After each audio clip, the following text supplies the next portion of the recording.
మాట అందరూ అండర్లైన్ చేసుకున్న మాట మత్తయి సువార్త 16వ అధ్యాయము 18వ వచనం చదవండి. అందరూ అండర్లైన్ చేసుకున్న మాట మత్తయి సువార్త 16వ అధ్యాయము 18. అందరూ అండర్లైన్ చేసుకోండి.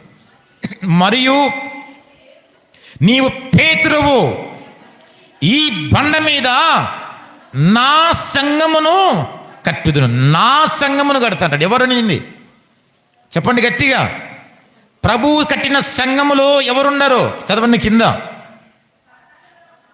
పాతాళ లోక ద్వారములు, గట్టిగా చదవండి, దాని ఎదుట నిలబడి. అంటే పాతాళ లోక ద్వారములు అంటే దేవుడు కట్టిన సంఘములో నరకానికి పోయేవారు నిలబడలేరు అని అర్థం. మొత్తం అంతే.